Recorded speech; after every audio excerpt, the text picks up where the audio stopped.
ministro de Defensa del Perú, lleno de novedades, noticias de toda índole, ¿no es cierto? De verdad, primero vamos por las formales, por las protocolares. Estas cosas pasan desapercibidas, ¿no? Pero yo no sabía que había una reunión de ministros de Defensa de las Américas con 34 países representados con sus ministros. ¿Cuándo ha sido esto? Esto ha sido, la conferencia se inició el día domingo y acabó el día martes, ¿no? Ya han venido los ministros de Defensa de toda América, incluido el secretario de Defensa de Estados Unidos, el ministro de Defensa de Canadá, y ha implicado un esfuerzo organizativo serio, ¿no? Me imagino. Como comprenderás, Rosa María, solo en medida de seguridad el trabajo ha sido arduo. Con razón no han dicho nada. Claro, porque todo esto se tiene que mantener con un poco de discreción. 34 ministros de defensa. Sí, y tengo que agradecer al pueblo de Arequipa y de manera especial al presidente del gobierno regional y al alcalde, que gracias a su apoyo y colaboración han permitido que esta reunión concluya de manera exitosa, ¿no? Todas las Américas acá. Todas, con excepción de Cuba, ¿no? Bueno, es el único país, ¿no? Ahora, todos los países democráticos. Ahora, el tema es interesante porque uno diría, los ministros de defensa no deberían reunirse porque deberían justamente, en algunos lugares incluso no se llaman de defensa, se llaman de guerra. O sea, la idea es que, digamos, tú eres mi enemigo. ¿Para qué me voy a reunir contigo si tú eres mi enemigo? ¿No? ¿O hay una cultura más de paz, diría usted, en el continente? Bueno, efectivamente, uno de los aspectos que se ha resaltado el día, mejor dicho, en esta conferencia, ha sido que América es felizmente una zona de paz.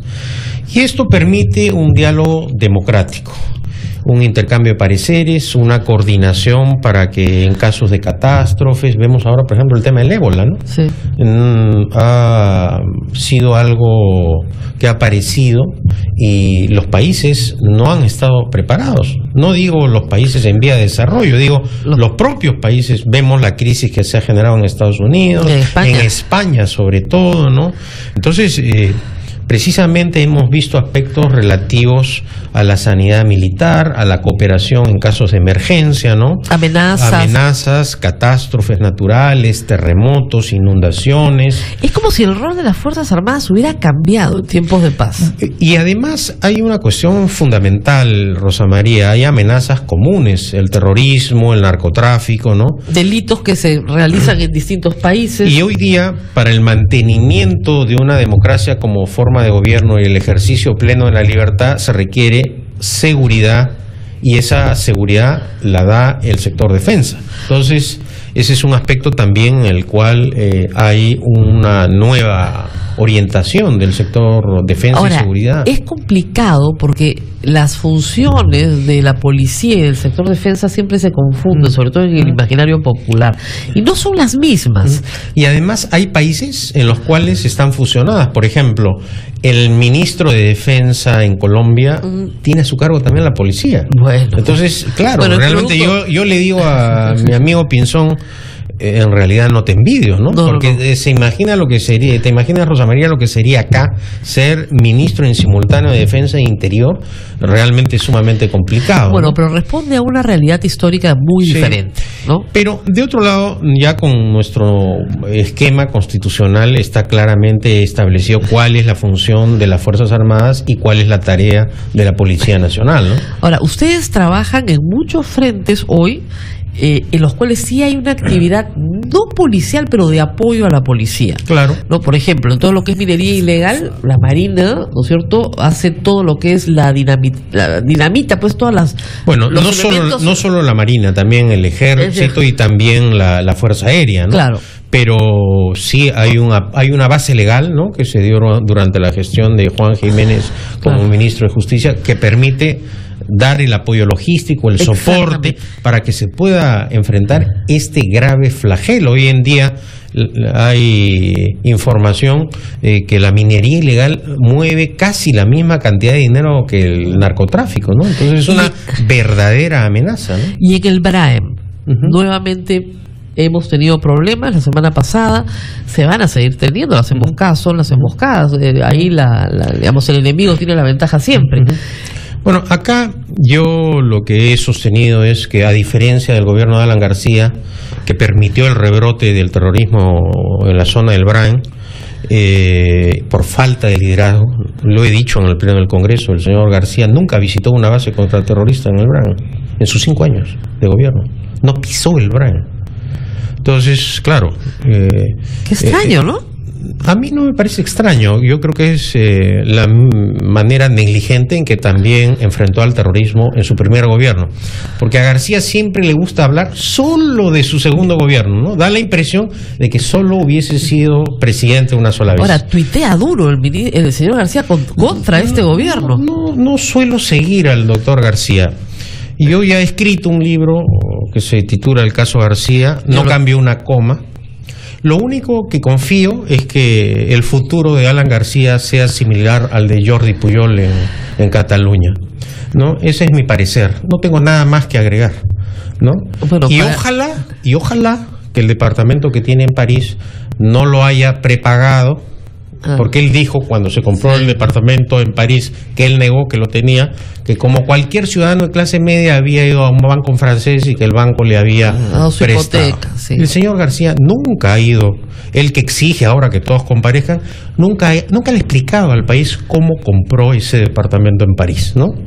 Entonces, pero yo confío, repito, que su futuro sea como el de Jordi Pujol. El problema es que nuestra audiencia no sabe quién es Jordi Pujol, ni lo que le pasó en Cataluña, pero el señor está preso hasta donde sea. No, está acusado de enriquecimiento ilícito y de lavado de activos. Y por una cantidad millonaria. Bueno, es que para algunos tener un departamento en París no es raro. Es un sencillo. No, es un sencillito. Pero en fin, repito, espero que no haya prepagado la hipoteca. Bueno, como va a ser candidato, claro, eso de todas maneras se va a saber, ¿no? Le pondrá un poquito de rocoto a la agenda política. Bueno, pero se quiso saber la vez pasada, pero no se pudo. Pero si no comparece al Congreso. ¿Cuándo ha explicado García algo ante el Congreso? No, y ahora ha habido este nefasto antecedente en el cual, vulnerando la independencia del Poder Legislativo, un juez ha amparado, bajo el criterio de amenaza de sus derechos, un proceso que es de carácter político. Hay una confusión constitucional en el Perú, ¿no? A los procesos parlamentarios se les quiere aplicar los mismos procedimientos o garantías de un proceso judicial y no tienen han generado un ambiente nefasto y que creo tiene como propósito proteger a García, ¿no? Pero él, que tiene muchas ganas de hablar casi siempre, o tuitea como usted dice, o como dices, pero dice que lo persigue este gobierno. Es curioso, ¿no? En general viven con delirio de persecución los apristas, pero la gente se olvida que ¿cuál fue uno de los primeros actos de gobierno durante su segundo mandato? Designar un procurador ad hoc para investigar a Alejandro Toledo. La gente se ha olvidado de eso. Sí, claro. Y durante años estuvo investigando si compraba corvinas, si los jabones, si usaba perfume Christian Dior, ¿no? Y lo digo yo porque yo no soy llorón como él, ¿no? Ni tampoco me fugo, ni me voy a fugar, ni tampoco me asustan sus amenazas y las de su partido, que ya están amenazando, ¿no? En el tema de la investigación, ¿no es cierto? ¿Qué hubo? ¿Persecución o no hubo persecución? Era un procurador que designó García para perseguir políticamente al presidente Toledo y a todos los que colaboramos en ese gobierno. Yo recuerdo que estuve durante 1 año y medio declarando en las fiscalías por qué había viajado Mariela Pinto a la China, ¿no? Porque yo fui en ese momento viceministro de Justicia, ¿no? Y bueno, ahora resulta que el señor García Pérez es intocable. No se le puede preguntar sobre su departamento en París, no se le podría preguntar sobre la escandalosa remodelación que ha hecho ahora en su casa, que parece un búnker, ¿no? Además que a usted le consta porque es en la esquina de su casa. Lamentablemente. Entonces, ¿por qué García se le mudó a su barrio? Yo no sé, pero espero no cruzármelo, ¿no? Bueno, ahí están las dos seguridades. De repente veo las dos seguridades, una frente a la otra. espero que no se agarren a balazos. Yo también día, ¿no? espero también lo mismo. Y lo que es curioso es el caso de los parlamentarios, ¿no? Los parlamentarios sí, apristas, cada vez que los tocan, sí, es persecución política. Oiga, la Casa María le ha quedado grande. Pero cuando ellos acusan, no es persecución política. Cuando ellos acusan, ¿no es cierto? Y acusan sin pruebas. Porque a mí el señor Mulder me acusó de haber hablado con López Meneses, sí, sin prueba alguna, al amparo de su inmunidad parlamentaria. Porque para eso los apristas sí son duchos, ¿no? Claro. Usan la inmunidad parlamentaria para insultar, para difamar, para atacar. Y yo esto no lo digo recientemente. Fui el primer ministro que dije que el obstruccionismo del APRA era similar al que le hicieron a Belaúnde en su primer gobierno y generaron la inestabilidad política. Y es curioso, ¿no? Los apristas insultan y después dicen, este gobierno no dialoga, ¿no? Entonces es como si yo dijera, oye, Alberto, ¿no? Es un inepto, es un ocioso, es un borracho. Oye, y no viene a dialogar conmigo, ¿no? Alberto es mi marido, por si acaso. Sí. Entonces, claro, tú dialogas con gente que utiliza ese lenguaje, o para decir como el engreído de los medios dice, que tiene calle, ¿no? Claro. O sea, a ese nivel hemos llegado, ¿no? Pero del APRA no me sorprende. En el tema López Meneses, sí, ¿no es cierto que su sector estuvo involucrado por el caso del almirante Cueto? Mi sector no estuvo involucrado. No, digamos, trataron de involucrar al almirante Cueto, que sí era parte de su sector. Y yo creo, como usted, que el almirante Cueto ha sido una víctima de las circunstancias. Pero han insistido e insiste en este momento la oposición de vincular a Palacio de Gobierno a como dé lugar con este caso. Mira, Rosa María. La prueba de fuego que el presidente Humala no es ni fujimorista, ni montesinista, ni tiene amigos fujimoristas o montesinistas, es que le negó el indulto a Alberto Fujimori. Y a partir de ese acto valiente, ¿no es cierto?, la oposición fujimorista no ha cesado de obstruir al presidente Humala. Y ese es el costo político de no haber indultado a Alberto Fujimori. Esa es la verdad. Ahora, que el señor Díaz Dios, que no tiene ninguna trayectoria democrática, pues, porque me van a decir que los señores que Keiko Fujimori ha llevado al Parlamento, Gagó, Becerril, Díaz Dios, ¿son de trayectoria democrática? ¿Alguna vez han defendido la democracia como forma de gobierno? No, tiene un objetivo político, la defensa de Fujimori. Y hoy en día la señora Keiko Fujimori habla de miedo. Y lo he dicho, ¿con qué autoridad moral puede hablar de miedo Keiko Fujimori cuando su padre huyó del Perú para evitar la acción de la justicia, renunció por fax a la presidencia de la República y cuando se vio acosado judicialmente adoptó la nacionalidad japonesa y postuló al Senado japonés para intentar evitar la extradición? Y sobre el caso de Fujimori hay que reiterar que es una situación especial. 3 cortes, algo inédito, han visto los casos de Fujimori. En el tema de derechos humanos, la Corte Interamericana de Derechos Humanos, la Corte Suprema de Chile y la Corte Suprema del Perú. Dígame usted si la oposición a Fujimori está en capacidad de controlar 3 cortes a nivel internacional. Está probado, ¿no es cierto?, que Fujimori violó la Constitución, violó los derechos humanos, hurtó. La gente no quiere entender, y lo digo como afectado, ¿no es cierto? El señor Fujimori sustrajo $15 millones de la caja del Ministerio de Defensa para dárselos a Vladimiro Montesinos. Y este expediente fue revisado en Chile por los magistrados de Chile, autorizó que se le juzgue acá y se allanó. Se allanó. Reconoció.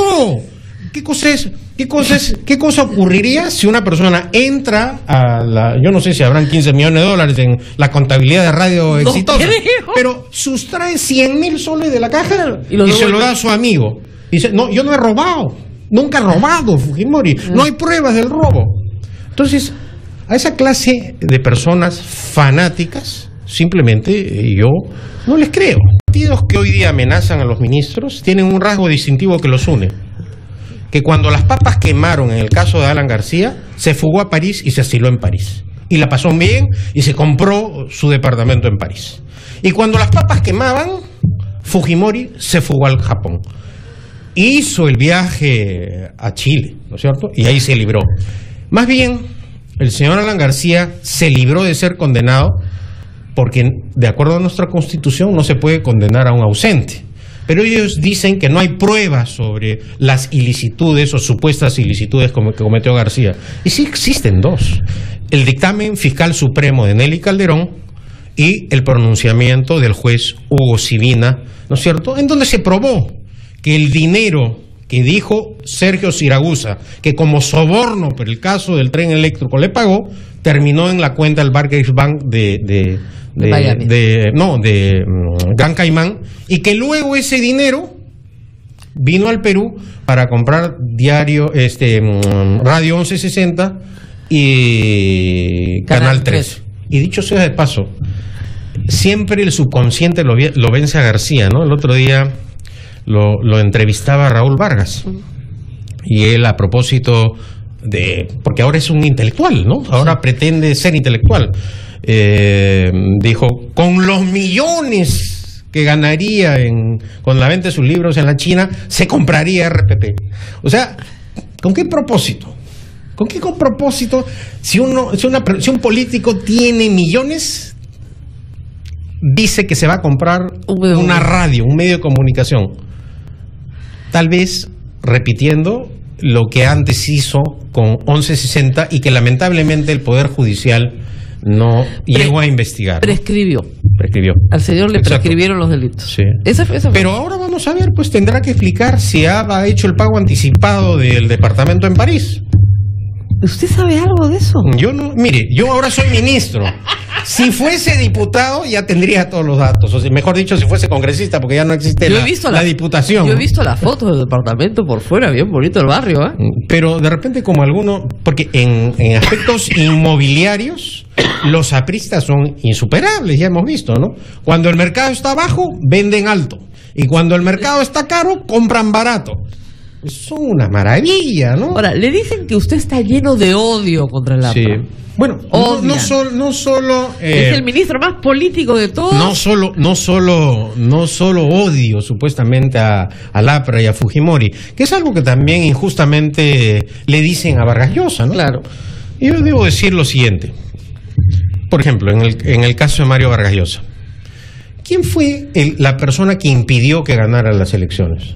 Fue Alan García. Sí, claro. Alan García montó la campaña del shock, de terror. Luego el Senado probó que hubo espionaje telefónico durante el primer gobierno de Alan García para espiar los diálogos telefónicos de toda la dirigencia del Fredemo, Vargas Llosa incluido. Fernando Belaúnde fue al Senado y reconoció las transcripciones telefónicas del espionaje que se produjo durante el gobierno de García. Dicho sea de paso, del espionaje del segundo gobierno no se habla, ¿no? Claro. Es un tema que no interesa, que no está en la agenda política.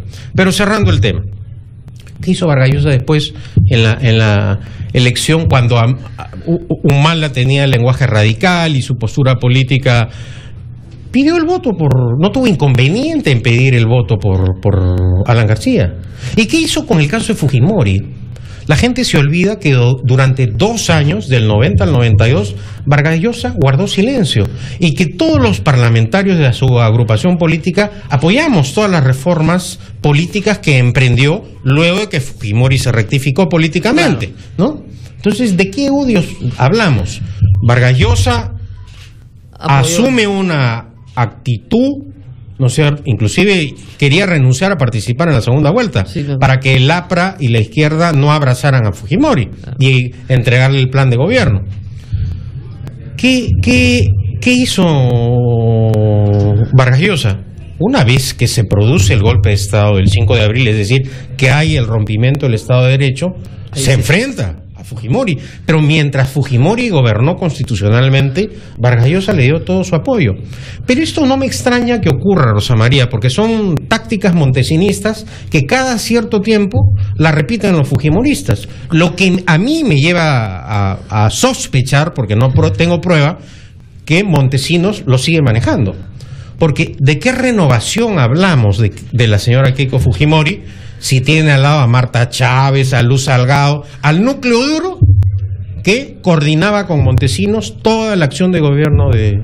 ¿Cuál es la novedad? La novedad, la gran maravilla que nos ha presentado la señora Keiko Fujimori son Becerril, Gagó y este señor, no me acuerdo el apellido, ¿no? Que preside lo de López Menezes. Esos son los grandes aportes democráticos de la señora Keiko Fujimori. Y últimamente, bueno, Madeleine Osterling a la alcaldía de San Isidro. Gran, ¿no? Ese es el aporte del Fujimorismo. Que dicho sea de paso, yo no me contuve en la campaña, me dolió que porque tuve una muy buena amistad con Felipe Osterling, que su hija, ¿no es cierto?, que fue su padre defenestrado, acusado por el fujimorismo, termine candidata. Pero bueno, esa es la nueva carta del fujimorismo. O sea, esos son los aportes, ¿no? El gran aporte a la construcción democrática de Keiko Fujimori. Gagó, Becerril y Díaz Dios. Esos son los aportes, esos son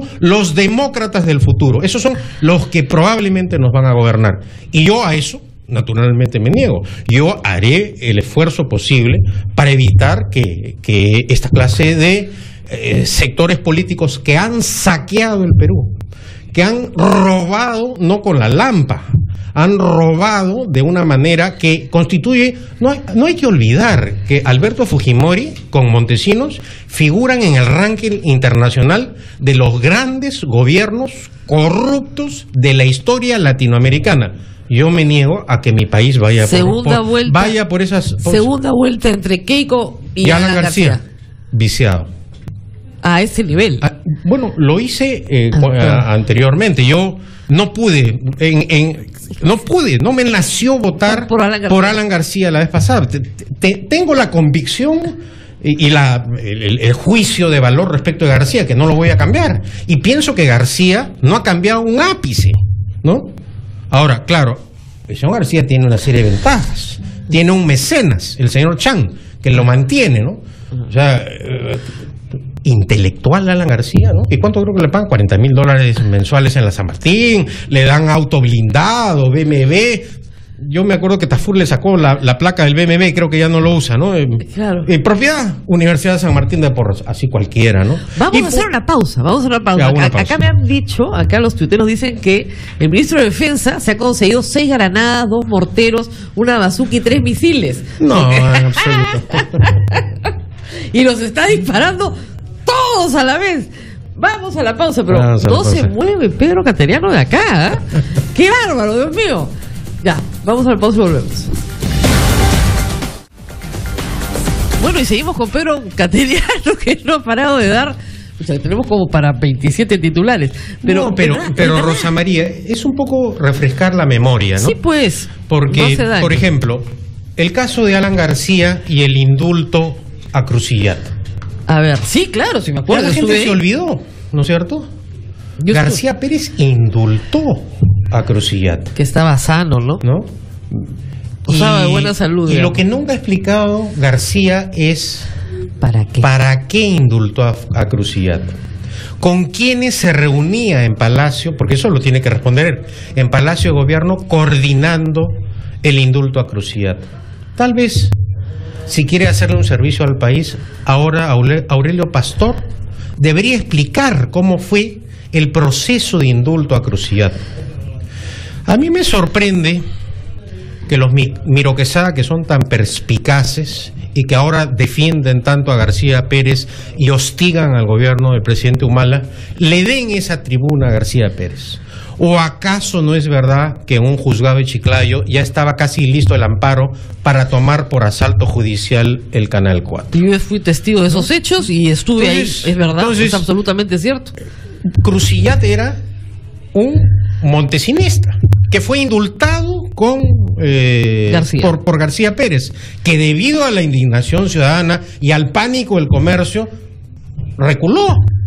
Pero esto es una magnífica oportunidad que tiene Aurelio Pastor para explicar el trasfondo político de este indulto, que yo no tengo pruebas, pero hay evidencias que García en Palacio se reunía con un señor apellidado González y otro señor, ¿no es cierto?, hecho que debería ser investigado por el Ministerio Público, porque fue un indulto irregular, ilegal, y por la concentración de medios. Yo no sé, porque acá presentan a Alan García como un paladín de la libertad de expresión y de prensa, y lo que los peruanos necesitamos saber es cuál fue el objetivo político de ese indulto a Cruciat. ¿Acaso no fue para tomar el control de Canal 4? Yo pregunto eso. Entonces yo lo que hago son preguntas. Los que ahora acusan a este gobierno de ser cercanos al montesinismo, aquellos que sí fueron operadores políticos de los montesinistas y aquellos que hoy día cuentan con el favor de los medios de comunicación que han hecho negocios durante el gobierno de Fujimori, que se han hecho ricos. Te puedo mandar el programa de archivo de esa noche, ¿eh? Ah, bueno. Entonces, pero esas son cosas que se dejan pasar. El espionaje telefónico. ¿Es verdad o no lo que sostuvo Gustavo Gorriti? Sí. Cuando se reunió con Ponce, ¿no? Del comandante Humala, encárgate tú, que de la gorda me encargo yo, refiriéndose a Lourdes Flores. ¿Es verdad que hubo eso? ¿Por qué un juez no tiene la valentía de investigar estos hechos? ¿Por qué el caso de Business Track duerme el sueño de los justos? Así es. ¿Por qué no investigan quién? No, yo no me niego a que se investigue. Claro. Veo, por ejemplo, que Juan Carlos Tafur está muy preocupado por el florero de Zenaida Solís, que se investigue hasta las últimas consecuencias. Claro. Pero, oye, Rosa María, ¿cómo ha hecho sus obras Alan García? Con decretos de urgencia inconstitucionales, ¿no? Con obras que dejó sin terminar. Yo me acuerdo que en un consejo de ministros le decía a Peirano, ¿pero por qué no dices? ¿Usted sabe lo que hizo García para inaugurar el teatro municipal? Sí. Mandó a retirar todo el andamiaje. Sí. Y luego el Estado ha tenido que pagar una multa, que no sé si fueron 5 o 7 millones de soles. Entonces el contratista dice, yo no tengo la culpa. A mí el señor García me ordenó retirar el andamiaje y luego colocarlo. De nuevo, claro. Pero claro, pues 10 millones de soles en este país no es nada. No es nada. Entonces eso no se investiga.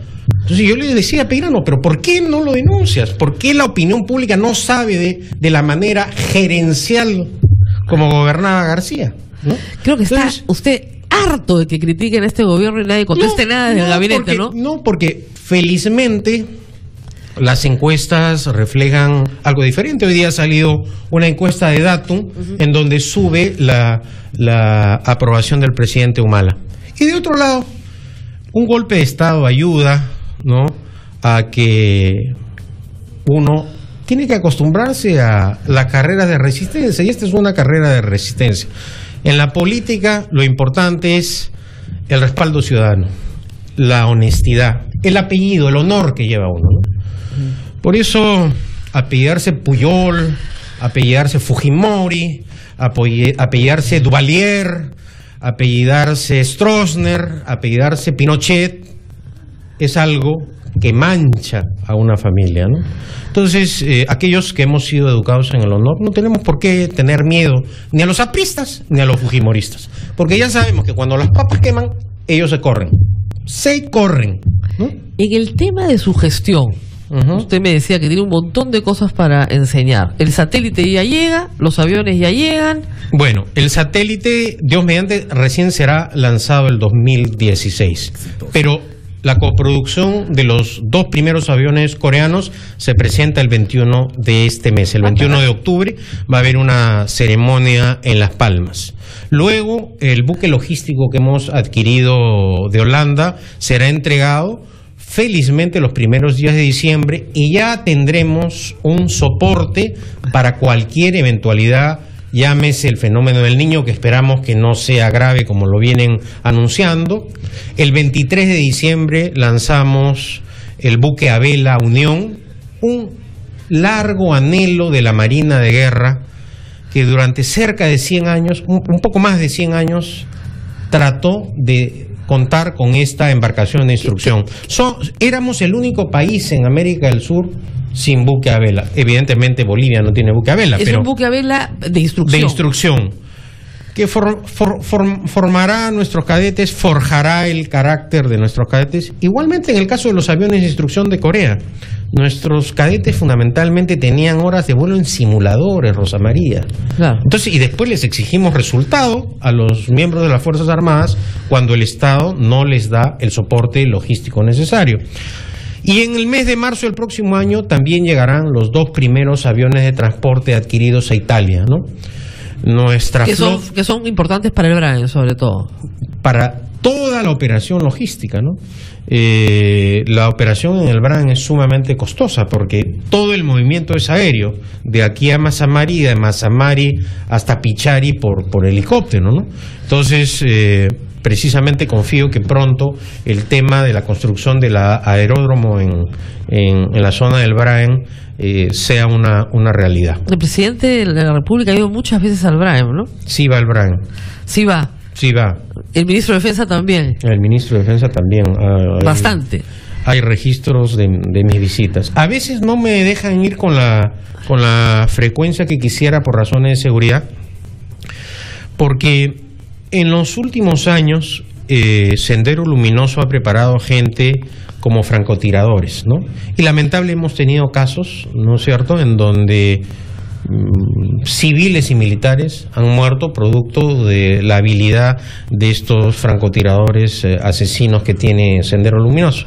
Pero ciertamente el BRAEN constituye la principal preocupación del Ministerio de Defensa. Y a diferencia de García Pérez, que no tuvo la determinación política en su segundo gobierno de enfrentar al terrorismo en el BRAEN, ese sí es un mérito que hay que reconocérselo al presidente Humala. ¿Qué triunfos tiene el BRAEN? Bueno, en el caso de Alipio y Gabriel, que fueron los 2 mandos militares más importantes, yo creo que ese ha sido un golpe muy importante. Creo que la infraestructura, hoy día hay bases contraterroristas que les permiten a nuestros oficiales y soldados vivir dignamente. El equipamiento, el 9 de diciembre vamos a presentar los 8 primeros helicópteros modernos MI que llegan de Rusia, que también van a ir para el soporte logístico del BRAEN. Así que confío que en estos meses se vean los resultados de la gestión. Ser ministro de Defensa significa exponerse a que terminado su mandato se cuestionen las adquisiciones que ha hecho. Porque donde ha habido más coima en la historia del Perú es en las adquisiciones de defensa. ¿No tiene algún temor en eso? Yo no tengo ningún temor porque, a diferencia del pasado, la mayor parte, por no decir la totalidad de adquisiciones han sido mediante el mecanismo de gobierno a gobierno, en donde el gobierno del país extranjero garantiza la operación. Por esa razón, cuando el APRA salió a acusar de corrupción el proceso de adquisición de gobierno a gobierno para el satélite entre el Perú y Francia, yo le pedí al señor Mulder que presentara las pruebas de corrupción. Y hasta ahora el señor Mulder no presenta esas pruebas de corrupción. Y ha acusado el APRA, que protegió a García Pérez en París, y al gobierno peruano de corrupción en el tema, sin prueba alguna, ¿no? Eso, repito, al amparo de su inmunidad parlamentaria. Y de otro lado, también me amenazó García que a través de uno de sus exministros de Defensa me iba a enjuiciar por el tema de la modernización de los aviones Mirage, hecho que yo comuniqué en sesión reservada a la Comisión de Defensa y a la Contraloría General de la República. Hasta ahora el señor García Pérez no me ha denunciado. ¿Por qué no me ha denunciado? Porque creo que es la misma táctica, así como no denunció a Kroll cuando se descubrió el soborno por el depósito de nuestras reservas internacionales en el BCCI del Panamá. Yo quiero recordar una cosa que es importante, Rosa María. En el caso de García Pérez, cuando ha habido investigación judicial, no nacional lamentablemente, pero sí a nivel internacional, se han encontrado sobornos. En el caso del BCCI, por la decisión del fiscal Robert Morgenthau de Nueva York. Y en el caso del tren eléctrico, por decisión del juez Derek Scofield, también el soborno que Siragusa dijo que le había pagado y apareció en el Barclays Bank de Bahamas. O sea que cuando los jueces investigan, sí encuentran cosas. Pero a veces la suerte también ayuda. Vemos, por ejemplo, en este escandaloso caso del alcalde de Chiclayo, que aparentemente 2 magistrados del Tribunal Constitucional habrían sido sobornados, y está en la listita anotado, y un colaborador eficaz. Uno de ellos, porque se mencionaba, ¿no? Se mencionaba, pero sin prueba alguna, sin evidencia, que el Tribunal Constitucional durante la gestión aprista era una coladera en el sentido de la corrupción, pero nunca nadie se atrevió, ¿no? Ahora hay una evidencia. Ojalá los fiscales y jueces vayan a fondo, ¿no? Bueno, porque estos escándalos de corrupción, Rosa María, no pueden continuar. Bueno, el fiscal Peláez investigó a Alan García y dijo que todo estaba ordenadísimo, limpiecísimo. El perito era aprista, ¿no? Pero aparte de eso... Es que tienen suerte, por eso digo, tienen suerte en el aspecto inmobiliario y en el aspecto judicial. Pero tarde o temprano, por eso digo, yo confío que el final de García Pérez sea como el de Jordi Pujol. Pero primero tendrían que encontrar todo. Primero tendría que haber alguien que hable, y a veces la gente habla. No hay delito perfecto. ¿Usted está convencido de los delitos de Alan García? Yo tengo una convicción, pero como hombre de derecho esto se tiene que probar judicialmente. Y cada vez que se intenta, no digo ni siquiera investigarlo, citarlo, ya hemos llegado al extremo en el Perú que no se le puede citar al señor García Pérez, es el único que tiene corona en el Perú. Bueno, al presidente de la República tampoco se lo puede citar. Porque el presidente tiene una protección constitucional, pero los expresidentes no. Por esa razón, ahora leía curiosamente sobre la denuncia que le han hecho por... títulos falsos. Títulos falsos, bambas, ¿no? Pero es curioso, ¿no? Cuando se presenta como el gran intelectual, vendedor de libros en China, presenta ante la SUNAT sus libros, su declaración, he ganado tanto en libros. Pero qué curioso, ¿no? Solo en una librería vende sus libros, en la de Chan y en la de Garrido Leca. Esos son los que le pagan. Y luego forma parte del directorio de Crisol, ¿no? Con Chan. O sea, es raro, ¿no? Porque generalmente cuando un escritor tiene éxito de venta, vende en todas las librerías. García solo vende libros en la librería de Chan, ¿no? ¿Tendrá un contrato de exclusividad? No. Ahí hay que reconocer que la capacidad de mecenazgo que tiene Chan en realidad es sorprendente, ¿no? Y por esa razón fue tanto tiempo ministro de García, ¿no? Y por esa razón nadie toca a Chan. 5 años. 5 años. Sí, claro. Y ahora es su principal empleador, ¿no? Le paga todo, ¿no? Pero es que hay gente que tiene suerte, pues, Rosa María. Usted no tiene suerte, pues. No, yo sí tengo suerte. Y tengo la suerte de tener la conciencia tranquila, Rosa María, que eso es muy importante. Ahora, hay gente que nos está escuchando que dirá, señor Castellano debe ser muy eficiente como ministro de Defensa, pero políticamente tiene una obsesión con Fujimori y con García. Yo no tengo obsesión, yo simplemente respondo, porque tampoco puedo estar de una manera pasiva, es decir, los que cohabitaron con el fujimontesinismo, porque hay que ser claro, García durante su gobierno cohabitó, y hoy en día García defiende su pellejo con la bancada parlamentaria, y hay que ver, porque yo pues ciego no soy, cómo con el dedo meñique Mulder maneja la bancada parlamentaria. Hay que respetar eso, ¿no? Porque son 2 nomás, 4. No, yo destaco la habilidad de Mulder. Claro. Pero tampoco es que sea pues la gran cosa. Mulder pues no es Luis Alberto Sánchez. No conozco un libro que haya escrito Mulder. Pero habilidad parlamentaria. Habilidad parlamentaria sí, pero esa pedancia, ese tono pedante que tiene, ¿no? El otro día lo entrevistaba una... Dice que usted es pedante también. No, ¿te parece? No, yo a mí no, pero al público puede ser. La gente dice que odio a los fujimoristas. En realidad, ¿qué te podría decir, Rosa María? Yo por ciertos fujimoristas tengo pena. Por ejemplo, el caso de una persona que fue mi entrañable amigo, Delgado Aparicio. Sí. En realidad fue mi entrañable amigo, ¿no? Me apenó mucho que que accediera al fujimorismo, y por eso se congeló la amistad. En ese caso hay gente que me da pena. Hay gente por la cual tengo profundo no odio, desprecio. Ese es el término, desprecio, ¿no? Una persona pues que se enriquece, ¿no? Que le roba al Perú, que le saquea al Perú. Tengo que tener desprecio. ¿Cómo puedo? Pues, desprecio, sí, tengo. Pero odio, no. ¿Qué odio? ¿Qué puedo odiar? ¿Qué amenaza es Marta Chávez? Marta Chávez hasta ahora no aclara cómo financió su campaña presidencial, ¿no es cierto?, durante la época más dura del fujimontesinismo, ¿no? Cuando el que gobernaba la caja y el billete era Montesinos. ¿Quién financió la campaña presidencial de Marta Chávez? ¿Quiénes fueron sus aportantes? Pero fue en 2006. Sí. Pero ¿de dónde fue el origen de esos fondos? ¿Montesinos? Estaba preso, ¿ya? No, pero ¿de dónde? El dinero, ¿de dónde salió? Nunca ha habido, ¿no? Gorriti ha hecho una buena investigación, ¿no? Nunca han dado cuenta. Ella pero repito, esas son las evidencias. Marta Chávez, Luz Salgado, esa clase de gente que en lo esencial... Keiko Fujimori sigue con el núcleo duro, ¿no? No, pero a esas personas nunca se les probó ningún robo, ¿no? No, yo no estoy hablando de robo. Ya, sino de manejo de fondos.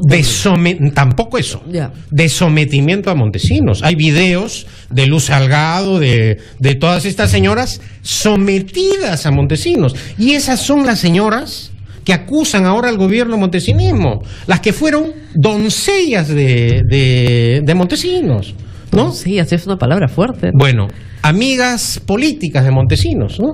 Entonces, esa es la gente que acusa de montesinismo al gobierno, que me acusa a mí de pertenecer a un gobierno montesinista.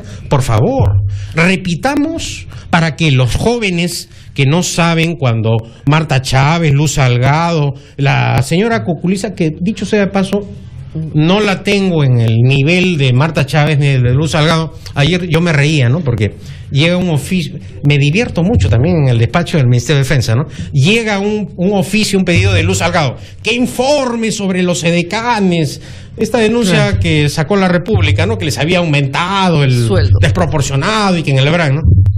Entonces decían, bueno, vayan preparando el tenor, la respuesta técnica, pero hay que hacerle un agregado. Los edecanes durante el gobierno del presidente Humala no hacen lo que hicieron durante el gobierno de Fujimori, que se vestían de fiscales falsamente para allanar los departamentos de Montesinos y llevarse las maletas de video o de dinero. Eso ciertamente no hacen los edecanes durante la gestión del ministro de Defensa actual, ¿no? ¿Eso le ha contestado a la señora congresista? Se lo voy a contestar, pero le estoy dando la primicia. Ahora, ¿por qué el gobierno se defiende tan mal y no lo dejan hablar a usted de vez en cuando, eh? Bueno, Rosa María, yo no soy parlamentario, pero parece. Yo soy ministro. Sí. Y si yo no me hubiese dedicado a trabajar todos estos proyectos de reforma salarial, de coproducción, mejora en la industria para la defensa, adquisición de helicópteros, buques, el abandono en que dejó García Pérez a las Fuerzas Armadas en el Braen, todo eso no hubiese sido posible y eso requiere un momento de silencio. Claro. Pero de vez en cuando veo que los que han cohabitado con el montesinismo, que los que han trabajado para el montesinismo, ahora ridículamente, absurdamente, nos atacan de montesinistas, tengo que salir pues a refrescar un poco lo que algunos medios de comunicación no hacen. Me están preguntando si va a haber una segunda edición de su libro del caso García. Lo han pirateado tanto que yo no tengo la suerte de tener un chan, ¿no? Pero ni tampoco. Crisol, pues. No, está buenísimo. Es un buen libro, yo lo he leído completo, ahí lo tengo muy marcado. Pero a mí el otro día, curiosamente, un embajador me pedía su libro, el caso García, ¿no? Pero en todo caso... Es un libro más que termina en el 94, me parece una cosa así. En todo caso tendría que sacar una edición corregida y ampliada, ¿no? Claro, corregida. Sí. Con anexos. Con anexos, el departamento en París y todo eso que no está, ¿no? Pero es muy entretenido el libro, ¿ah? Es muy entretenido. Más que entretenido, es documentado y diría yo dramático, ¿no? Es dramático. Es dramático porque muestra cómo un hombre que llegó al poder con tal apoyo popular se vio acusado constitucionalmente por supuesto enriquecimiento ilícito por un Congreso democrático. Y vaya nivel de Congreso, claro, Rosa María. ¿Quiénes? Claro. Luis Bustamante, Raúl Ferrero, Luis Alberto Sánchez, Juan Inchauste y Rafael Belaúnde. en la Cámara de Diputados Roberto Ramírez del Villar, o sea, que no era una acusación cualquiera, ¿no? Y ese será un baldón que lo perseguirá a García, porque hay gente que lo ha perdonado por este gobierno, ¿no? Ajá. Hay gente que le permitió que incendiara y quemara el Perú y ahora por un gobierno saltado de escándalos lo ha perdonado. Yo estoy en ese 13% de peruanos que no creen en la honradez de García. Estoy en ese reducido número. Y también, si García va a la presidencia, daré batalla para refrescar la memoria. Ahora, acá me dicen que está desatado. Desatado no, estamos... Pero ¿por qué? Estamos conversando, Rosa María. ¿No? Sí, no, acá no sé. En todo caso es un recordaris, ¿no? Es una entrevista histórica. Ahora me dice, ustedes conviven con Toledo y Ecoteva, que también es un baldón. No convivo con Toledo y Ecoteva de ninguna manera. Me da lástima, eso sí, que un expresidente como Toledo, que encarnó la lucha contra la dictadura corrupta de Fujimori y Montesinos, se vea en este problema, pero ciertamente ahí la acción de la justicia, el Ministerio Público, los fiscales tendrán que decir. Ahora, yo creo que en el caso de Toledo, el tema fue manejado políticamente por el fujimorismo y el aprismo debido a la falta de pericia jurídica. Porque este fue un caso que ya se produjo cuando el expresidente no tenía la protección constitucional. Esto debió haber ido de frente al Ministerio Público. Pero para aprovecharlo políticamente, apristas y fujimoristas... Sí, pero a usted no le cabe la menor duda de que, o sea, la plata es de Maiman, no te pagan pues la hipoteca de tu casa, la casa de Punta Sal, la oficinita... En el caso, las evidencias son sumamente preocupantes, ¿no? Son contundentes y demoledoras, son como la casa de París, digamos, de ese tamaño. Bueno, yo no sé cuáles son sus criterios inmobiliarios para medir una casa en Punta Sal con un departamento en París. No, la casa es Casuarinas. No es tema de millones, creo que es un tema de justicia, ¿no? Y esto está en manos de la justicia, porque hoy día, a diferencia del pasado, este gobierno no controla el Poder Judicial, no controla la Fiscalía, hay prensa absolutamente libre y bueno, hay un Estado de Derecho, con sus imperfecciones, pero lo hay. No hay problema ahí. Ahora, se dice que este gobierno favorece mucho a los que son promoción de Ollantumala. No, ¿Qué tenía que hacer yo como ministro de Defensa? Votar a toda la promoción posible. O sea, ha sido una cuestión secuencial. Ha coincidido que estando en la presidencia su promoción llega a generar, y ahora viene la promoción de Antauro. Entonces ¿qué puedo hacer yo como ministro de Defensa? Aplicar la ley. Tengo que aplicar la ley. No está favoreciendo la promoción humana. En absoluto. Ahí pues hay la cosa, pues somos promoción y no. Pero, a ver, que dicho sea de paso, cuando el presidente estaba de capa caída, la promoción no fue muy solidaria, que digamos, ¿no? O sea que... Están al debe. No, pero... Yo creo que en ese sentido el presidente actúa con responsabilidad, ¿no? Tranquilo, pero no hay ningún favorecimiento, diría usted, a los promocionales. Ni en el Ejército ni en la Marina han habido casos. Siempre mediáticamente se suele utilizar esto, pero... Pregunta final, estuvo el otro día esto, bien molesto, me dice que la reforma de remuneraciones está muy bien, pero que no han hecho lo mismo para los pensionistas. Bueno, no me voy a referir a la persona a usted menciona, ¿no? En él, pero en términos generales, mis críticos, ¿no? Que estuvieron en el mismo asiento, que tuvieron las mismas posibilidades.